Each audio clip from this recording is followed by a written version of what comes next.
Hello, and welcome back to Help! I have a test on a book tomorrow that I haven't read. Great Gatsby edition. we received a letter from Stephanie asking if we could help her prepare for a Great Gatsby test by F. Scott Fitzgerald. So she just wants to better understand the era of modernism, especially the 1920s, and just thorough analyzing of the plot, characters, symbolism, and overall themes of the Great Gatsby. So that's what we're going to do here for you today. So why was Gatsby so great? The answer to this question is he wasn't. The title of the book happens to be quite ironic and is the first instance of disillusionment in the novel. He wasn't great because he came by his money dishonestly and used it to impress and manipulate people. He lacks morals and integrity. So he only appears great, this character, Gatsby, who we'll tell you more about later. As for the time period, the Roaring Twenties were coming right off of World War II, and they were a time of carefree and partying lifestyles. Everything was ruled by money and the American dream, which was to marry and be able to drink alcohol during Prohibition and have lots of parties. We are talking about the characters now. So, here we go. The Great Gatsby, who is the title character of the book, who is not so great as we just learned, was a crazily wealthy guy that lives in the West Egg. And the eggs will be explained to you later, but it's basically a section of New York. And he is famous for throwing super extravagant parties at his mansion. And he's very mysterious, but his mystery fades throughout the novel as his past comes to light. He's also super, super desperately in love with Daisy. Really desperate. Kind of cringy, almost. Yeah. Okay, so the narrator of the book is Nick Carraway, and he is a bondsman living in West Egg, also right next to Gatsby. He is also the cousin of Daisy, and in the story, he refers to himself as the only honest man he knows, and he has the highest morals out of all the characters. Next is Daisy, who you've heard about. She is also in love with Gatsby, and she's the cousin of Nick. She's married to Tom Buchanan and lives in the East Egg with Tom and her daughter, but with her daughter, she takes on a very laissez-faire style of parenting, so that relationship kind of isn't seen throughout the book. And her carelessness is obvious throughout the whole book, but she does represent the American dream. Next, we have Jordan Baker, and Jordan is simply a golfer and a liar also. She's friends with Daisy and later becomes the potential love interest of Nick. And then there is Myrtle, who you can see is a little left out of the wealthy gang because she is Tom's mistress from the Valley of Ashes. And we are about to explain to you what the Valley of Ashes actually is and what it represents.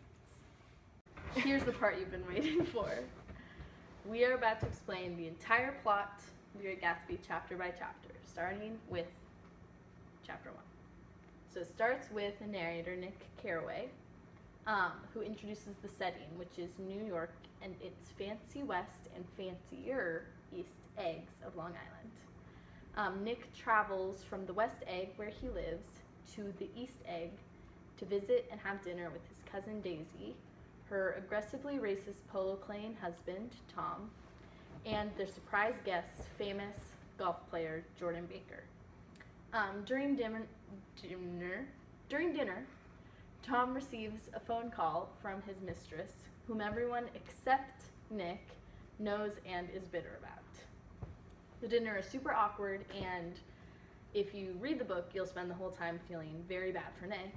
And later in the evening, Daisy speaks about her daughter, saying, "I hope she'll be a fool.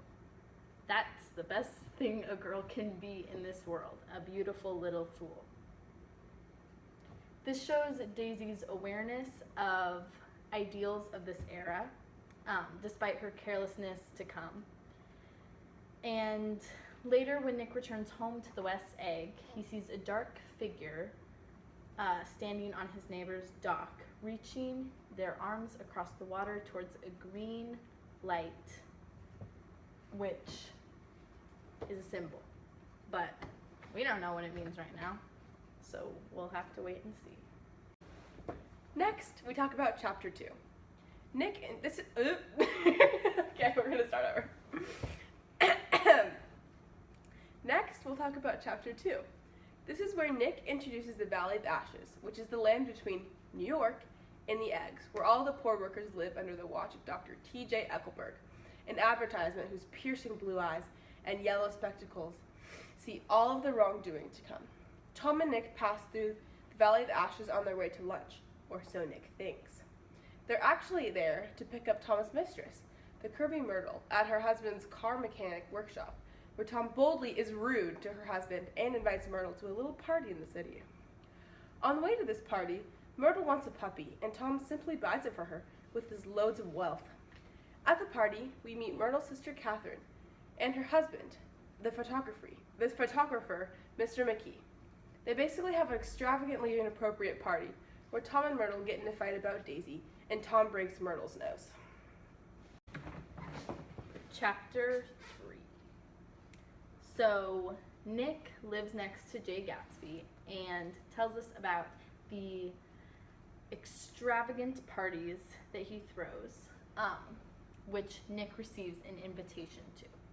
At Nick's first Gatbsy party, he meets a lot of people. First, he meets up with Jordan from chapter 1, and everybody's talking about the mysterious Gatbsy and what he might do or where he came from. Next, a man referred to as Owl Eyes, who finds Gatsby's impressively real library, full of real books, which was very rare for this time period. And finally, Nick meets Gatbsy, who is still pretty mysterious. Then Gatbsy has a secret meeting with Jordan, and later, when Nick and Jordan get together, he realizes that Jordan is alive. But he also decides that he's in love with her. In chapter 4, Nick talks about Gatbsy and his past experience with him, although Nick's first impression of Gatbsy is of his boundless hope for the future. Chapter 4 concerns itself largely with the mysterious question of Gatsby's past. Gatsby's description of his background to Nick is a daunting puzzle. Though he rattles off a seemingly far-fetched account of his grand upbringing and heroic exploits, Oxford man and World War I vet, he produces what happens to be proof of his story. But he knows that not all of his money was made honestly, and he may be into bootlegging and organized crime, because Gatbsy introduces Nick to a gambler, Meyer Wolfsheim. Later, Nick meets up with Jordan and reveals that Daisy and Gatbsy were basically high school sweethearts for a few days, till Gatbsy went off to war. Then Daisy married Tom, but the night before their wedding, Daisy got drunk and confessed that she didn't want to marry Tom because she loved Gatbsy. Jordan also reveals that Gatbsy bought his house across the bay across from Daisy, to be close to her and through all of his parties, hoping to reunite with her and that she would come to at least one of them. So here is where the affair of Gatbsy and Daisy begins. Nick realizes that Gatbsy is being so nervous with him because he wants Nick to agree to his plan of inviting Daisy over for tea. Nick tells Gatbsy he'll help him with the plan, making him very happy because he's very nervous to meet with her. Gatsby prepares all this unnecessary crap like flowers and mowing all the lawns just to impress Daisy. In the beginning, when she gets there, it's pretty super duper awkward. So Nick leaves for a little bit, but when he comes back, they're looking very happy and communally together. Then they all go to explore Gatsby's house, where Daisy cries in a pile of shirts. And they dance to Klipspringer's angry piano music. So in the end, their relationship seems to be rekindled. In chapter 6, Nick gives the lowdown on Gatsby's actual story. He's actually James Gatz and grew up super poor. He was BFFs with an old man named Dan Cody, and they went on sailing adventures together. When Cody died, he left all his money to Gatsby, but nope, that's not how he got so rich, because Cody's mistress took all of it. Nick then tells about Gatsby and being at his house when Tom and 2 others stop by and invite Gatsby to dinner, but then they leave without him. So later, Tom and Daisy come to Gatsby party where Gatsby steals Daisy away to have a little date at Nick's house. Tom is busy trying to flirt it up with some actress at the party or something. By the end, neither Tom nor Daisy like the party very much, and then they leave. Nick stays at Gatsby's house and tells him that he wants Daisy to tell Tom that she never loved him, but Nick warns him that he can't repeat the past. Nick then reflects on how he believes Gatsby and Daisy's love affair began when they were young. It's very kissy-kissy. Get ready, because chapter 7 is a crazy one. So Gatsby fired all his servants and hired a bunch of new ones so that no one would find out that Daisy has been coming over in the afternoons. Then on the hottest day of the year, Nick goes to Tom and Daisy's, where of course Jordan is there, and conveniently Gatsby shows up. Tom is talking to Myrtle on the phone, so Daisy and Gatsby have some kissy time, and then they all share a drink. Daisy and Tom's daughter enters the room and is no sooner taken by the nurse as it seems she must always be. This is pretty daunting to Gatsby, realizing that Daisy and Tom have a child. Everything is super awkward, so Daisy suggests that they all go to town, with Daisy and Gatsby in the Buchanan's car, and Tom, Nick, and Jordan in Gatsby's car, which is a really weird driving arrangement. I don't understand it either. But you'll see why this arrangement occurs later. So of course, Tom and Nick and Jordan need to stop in the Valley of Ashes to visit Myrtle. But Myrtle's husband, Wilson, tells Tom of his plans to move him and Myrtle out west.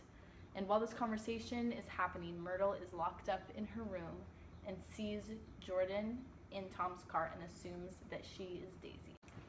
So then the 2 cars meet up at the Plaza Hotel in New York City, where all the fights go down. Basically, Tom calls out Daisy and Gatsby, so of course Gatsby has to put Daisy on the spot, asking her to tell Tom that she never loved him. Unfortunately, Daisy denies this, saying that she used to love him, but not anymore. And then Tom reveals that Gatsby is a bootlegger, and that that's where he gets all his money from. This makes Daisy very disappointed and uncomfortable, so Daisy and Gatsby leave to go home in Gatsby's yellow car. That's important to remember. At this point, Nick realizes that he has just turned 30. And you'll see why Fitzgerald does this, or how conveniently the timing lines up, that Nick realizes that he is 30 years old at this point. We'll explain that at the very end.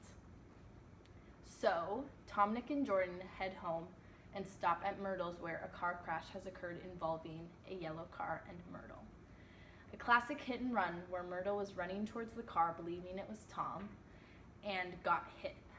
So, Myrtle is dead by the driving of Miss Daisy.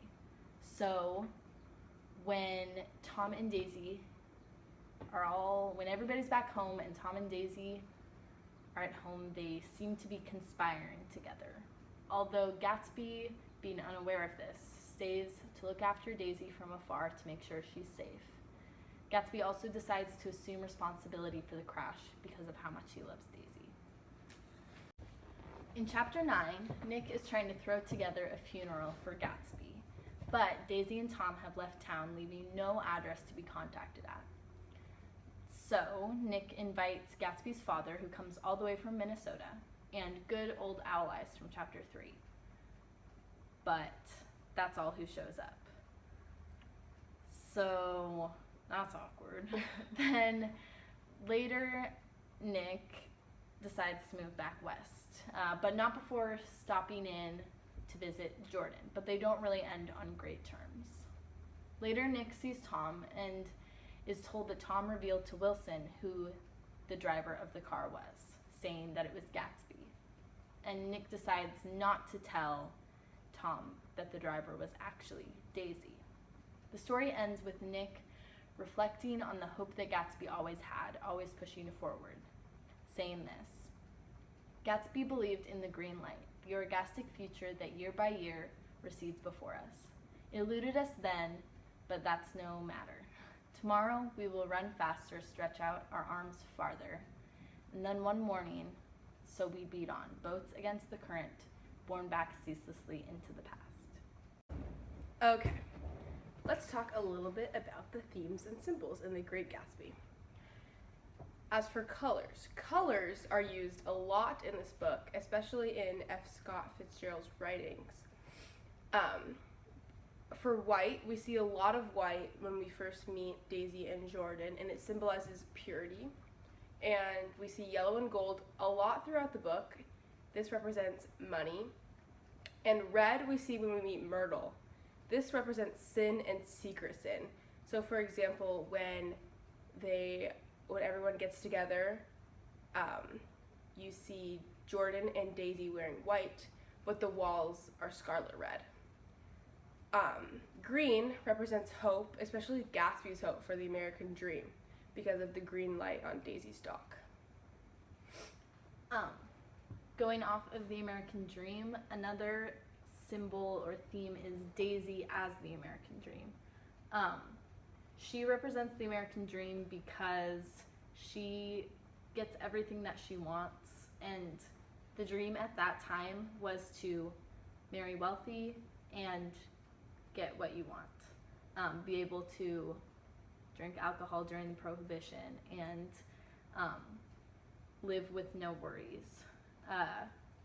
We see that in Gatsby too, but he does have a worry for somehow wanting to get Daisy. We see his hope to get Daisy, but also we see in the green light his distance from Daisy, which is kind of sad but also hopeful. Another symbol is the eyes of T.J. Eckelberg, and this is mostly used by Wilson when he speaks to Myrtle. He says that the eyes see everything. So they see her adulterousness. They see her sin, and they represent judgment in the eyes of God. They see all that happens in the Valley of the Ashes. Another symbol is the Valley of the Ashes, which the ashes sort of represents how the working class was the lowest form that it seemed like you could be at that time. Everyone wanted to pretend that they didn't have to work to get what they wanted. And this brings the theme of disillusionment throughout the whole book. Disillusionment basically is the whole book. The title is Disillusionment. Gatsby wasn't that great. All the characters are lying about something. Even Nick calls himself the only honest man he knows, and he's not even that honest. He helps Daisy cheat on her husband. Like, even the most honest person is barely honest. Everyone is disillusioning everybody. And you should remember that when you read the book. Thanks for watching. We hope we answered your questions, Stephanie. This has been Help. I didn't read the book and I have a test The next day. Great Gatsby edition. Shout out to our scriptwriter, us, and our editor, Us. and our design team, Linnea. me. Also, Sari making these Bitmojis that you'll see. Yep. Shout out to Apple for letting us use the iPhone to film this on, and emojis that you'll be seeing soon, or have seen. Sorry, you have to watch this.